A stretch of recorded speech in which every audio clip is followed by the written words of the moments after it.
साहेब बंदगी साहेब, आइए हम दर्शन करते हैं कबीर चौरा मठ वाराणसी, जहाँ पर नीरू और नीमा का घर है।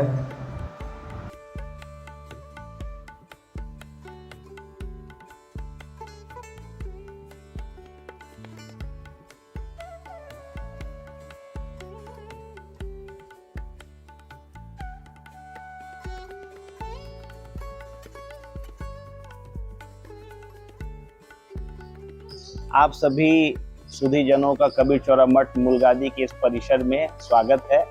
आप सब कबीर साहब के तीर्थ स्थल कबीर चौरा मठ मूलगादी, लहरतारा मठ और भी जितने भी हैं उसको देखने के लिए आए हैं। और अभी आप कबीर चौरा मठ में बैठे हैं। आप जहाँ पर बैठे हैं ये जो जगह है कबीर साहब की समाधि मंदिर है। आप सब जानते हैं कबीर साहब का प्राकट्य लहरतारा में हुआ था और नीरू नीमा नामक जो जुलाहे दंपत्ति हैं उन्होंने उनका पालन पोषण किया।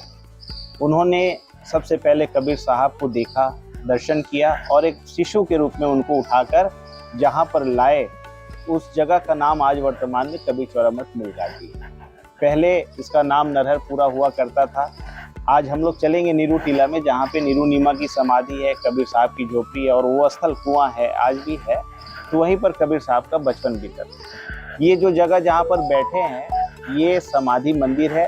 और आप सब जानते हैं कि आज भी ऐसा मान्यता है कि जो काशी में मरता है उसकी मुक्ति होती है। कबीर साहब 600 साल पहले भी इस बात को नकारे कि कोई व्यक्ति अगर गलत काम कर रहा है, पाप कर रहा है, उसके कर्म अच्छे नहीं हैं और केवल काशी में रह के मरेगा तो मुक्ति होगी, एक तरह से सही नहीं है या धर्म के नाम पे लोगों को धोखा देने की बात है। क्योंकि कहीं स्थान विशेष में कोई मुक्ति रखी नहीं है। मुक्ति व्यक्ति के अपने कर्मों से आता है, ज्ञान से आता है, भक्ति से आता है। अगर उसका ज्ञान, कर्म, भक्ति सही है तो मुक्ति कहीं भी मिल जाएगी। मुक्ति किसी स्थान में रहने से नहीं मिलती है। मान लीजिए कोई तीर्थ क्षेत्र में है और चोरी करता है तो क्या मुक्ति मिल जाएगी? हिंसा करता है तो मुक्ति मिल जाएगी? व्यक्ति के स्वयं अपने कर्म। तो कबीर साहब ने कहा काशी में रह के मरने से ही मुक्ति नहीं मिलेगी। तो उस समय ऐसा प्रचलित था और आज भी है। लोग आते हैं, आज भी आते हैं। आप सबको पता होगा काशी में बहुत से ऐसे जगह हैं जहाँ पे लोग अपने वृद्ध अवस्था में आते हैं, रहते हैं और अपने मृत्यु का इंतजार करते हैं कि यहाँ मरेंगे तो मुक्ति मिलेगी। तो उस समय कबीर साहब ने कहा कि नहीं, ऐसा नहीं है। तो उस समय मगहर बहुत ही ऐसा क्षेत्र माना जाता था जहाँ पे जो मरता था वो गधा हो जाता था। मतलब उस मगहर को ऐसे क्षेत्र के रूप में था कि वो मुक्ति का क्षेत्र नहीं। काशी मुक्ति क्षेत्र है और मगहर जो है अमुक्ति का क्षेत्र है। कबीर साहब ने कहा चलो ये भी देखते हैं। तो कबीर साहब क्यों गए? लोगों के भ्रम को तोड़ने के लिए। कोई व्यक्ति ये ना सोचे कि केवल काशी में ही मुक्ति रखी है। कबीर साहब कहते हैं क्या काशी क्या मगहर उसर, जो पे हृदय राम बसे मोरा, जो कबीरा काशी मरे तो राम ही कौन नहीं हो रहा। वो जो चेतन परम तत्व है, राम है, वो हमारे घट में है। तो हम जहाँ जहाँ जाएंगे अगर उसको जान लिए तो मुक्ति वहीं वहीं है ना। तो अगर हम काशी में रह के मुक्ति पाते हैं तो उस राम का क्या महिमा, उसकी क्या मतलब है? कोई मतलब नहीं है। इतना भक्ति किया, इतनी साधना की, सब किया, इतने अच्छे कर्म रहे, उसका कोई मतलब नहीं रह जाएगा।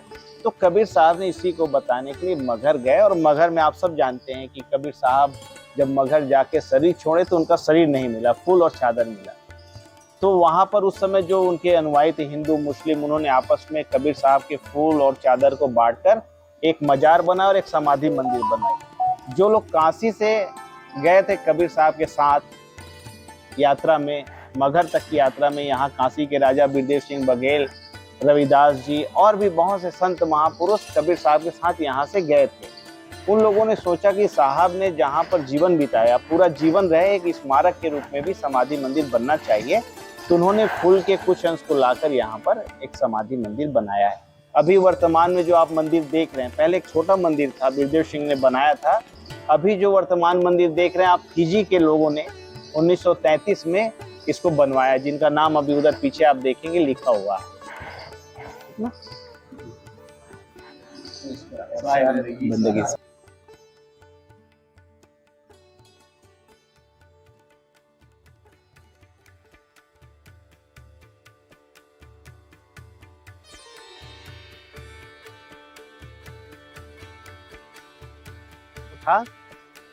और कबीर साहब को कबीर साहब को लहरतारा से सबसे पहले नीरूनीमा ने यहीं पर लाया और यहीं पर लाकर उनका पालन पोषण किया। ये नीरूनीमा की समाधि है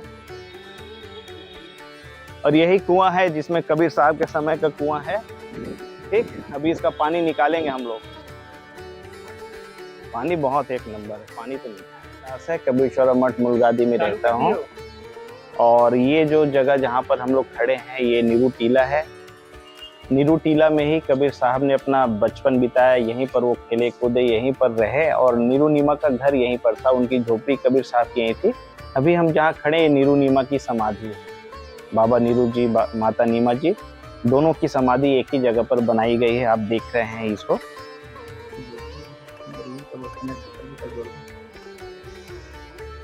ये जो जगह है मूल रूप से वही है जहाँ पे कबीर साहब का बचपन बीता था। बाद में जो उनकी झोपड़ी थी वो गिर गई तो फिर से एक नए झोपड़ी का निर्माण किया गया, ठीक ना, जो पुराना, लेकिन जगह वही है। कबीर साहब यहीं पर रहते थे। जो सबसे प्राचीन जो अभी अवशेष बचा यहाँ पर वो कुआं है जिसको बाद में सुरक्षित किया गया। और देखिए विक्रम संवत 2014 में 2014 संवत है, मतलब 57 साल पीछे। तो उस समय रामबिलास साहब जी थे, उन्होंने फिर वो उसको अच्छा कराया, बीच बीच में अच्छा होता रहा।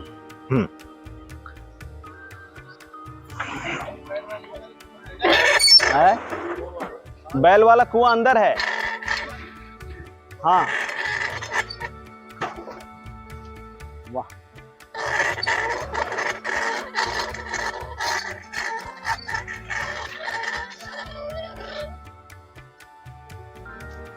आइए भाई।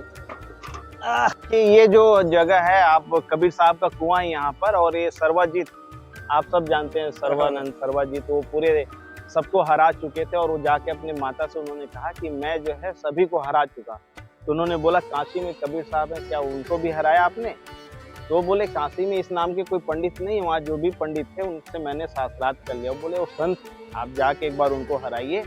तो आप देख रहे हैं कि यहाँ पे एक बैल बना है, वैसे वो 7 बैलों पे किताब लेकर चलते थे। कारण क्या है कि कोई भी पूछेगा कि किस किताब में लिखा है, किस पन्ने में लिखा है, आज भी हम भी मांगते हैं, आप जो बात कर रहे हैं कहाँ लिखा है ना, तो वो तुरंत निकाल के बता, देखिए इस पुराण में लिखा है, इस शास्त्र में लिखा है, इसमें लिखा है। वो यहाँ पर आए कबीर चौरा मठ के परिसर में और यहाँ पर कमाली जो कबीर साहब की शिष्या है वो पानी भर रही है। उससे उन्होंने पानी पीने के बाद पूछा कबीर साहब का घर कहाँ है? कमाली ने कहा कबीर का घर शिखर पर, जहाँ सिलहली गैल, पाँव टीके पिपील का, पंडित लादे बैठ। मतलब कबीर साहब की स्थिति, घर मतलब स्थिति यहाँ तक हो गई है कि वहाँ पर चींटी भी नहीं जा सकती। चींटी मतलब मान सम्मान ना, पद प्रतिष्ठा की बात, हार जीत की बात, वो सबसे परे हो चुके हैं। ये पंडित आप ये पोथी लेके जा रहे तो बहुत स्थूल है, ये कहाँ जाएगा? तो ये बोले हमको कबीर साहब से साथ करना ही है। तो कबीर साहब से मिले। कबीर साहब ने कहा भैया देखो हम पढ़े लिखे नहीं है ना, पोथी पढ़ जाऊंगा, पंडित भैया न कोई, ठीक। और इन्होंने एक बात और कहा कबीर साहब ने कि मैं कहता आँखन की देखी, तू कहता कागज की लिखी, तेरा मेरा मनुआ कहो कैसे खेल। कारण क्या है, ज्ञान जो है कागज में लिखा है वो सूचना है, आप पढ़ते हैं। आँखन देखी जो है वो अनुभव है। तो किताब में लिखा हुआ ज्ञान नहीं, सूचना है, आपको बता देगा आत्मा है, ईश्वर है, जो भी है। जैसे मान लीजिए आपने पढ़ा कि गुड़ मीठा होता है, पढ़ा है किताब में, सूचना है, लेकिन गुड़ को खाया है वो अनुभव है। तो कबीर साहब कहते मैं कहता आँखन की देखी, तू कहता कागज की लिखी। कागज में लिखी लिखे बात में क्या होगा, विवाद बढ़ेगा ना। जो गुड़ खाया, 2 लोग खा लिए हैं, गुड़ मीठा होता है वो भी समझ जाएंगे, हम भी समझ जाएंगे। और जो खाया नहीं हो, पढ़ा हो, तो दुनिया भर का पोथा निकालेगा। तो कबीर साहब ने कहा मैं साथ करने की जरूरत ही नहीं, तुम पढ़े लिखे, हम कागज पोथी से दूर। तो बोले लिखना पड़े, बोले लिख भी नहीं पाते, आप खुद लिख लो। कबीर हार गए, सर्वाजीत जीत गया। और आप सब जानते हैं कि उसके बाद क्या हुआ। जब उन्होंने खोला तो ये हुआ कि कबीर साहब जीते, सर्वाजीत हारा।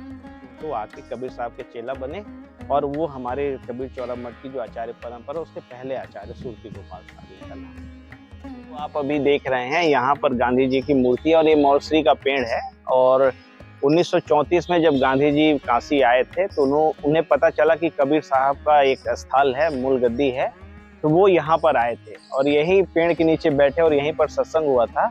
और ये जो आप देख रहे हैं, ये नीले रंग में जो लिखा है, उस समय के जो न्यूज़पेपर था जिसका नाम आज, तो 3 अगस्त 1934 को छपा था, उसका हुबहू हम लोगों ने फोटो कॉपी करके इसको यहाँ पर लगाया है ताकि लोगों को पता चल सके। पता चलने लायक बात क्या है, कबीर साहब को गांधी जी ने यहाँ पर स्वीकार किया कि उनकी जो माता जी थी वो कबीरपंथी थी और उनके अंदर जो संस्कार, आप सब जानते हैं कि गांधी जी कभी चरखा तो चलाते नहीं, उनके पूर्वजों ने नहीं चलाया।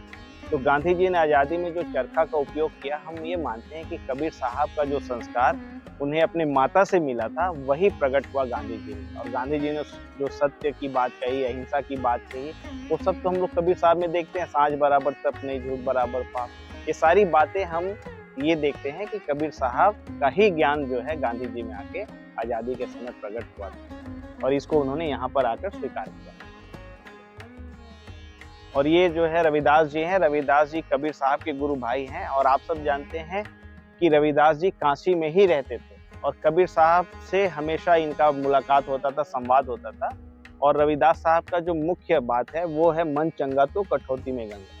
ये जितने हमारे संत हैं वो सब यही कह रहे हैं कि अगर मन की पवित्रता हो जाएगी तो कहीं जाने की जरूरत नहीं, कहीं भटकने की जरूरत नहीं। जिस गंगा को हम समझते हैं वो बाहर है, वो हमारे अंदर भी हो सकता है, हमारे घर में भी हो सकता है, हमारे आसपास भी हो सकता है। क्योंकि जो गंगा जी है या कोई भी जल है हमारे शरीर को धोती है, लेकिन असली जो पाप कर्म है वो हमारा मन करता है, शरीर नहीं करता है। हम पानी से, जल से, चाहे गंगा जी जाए, समुद्र जाए, तीर्थ जाए, वो हमारे बाह्य चीजों को शुद्ध करते हैं। लेकिन आंतरिक चीज को शुद्ध करना है, उसके लिए हमें क्या करना है, अपने कर्म को अच्छा करना है, मन को पवित्र करना है। तो मन चंगा, चंगा मतलब पवित्र है, तो कठौती में भी गंगा हो सकती है। हर जगह गंगा का दर्शन आप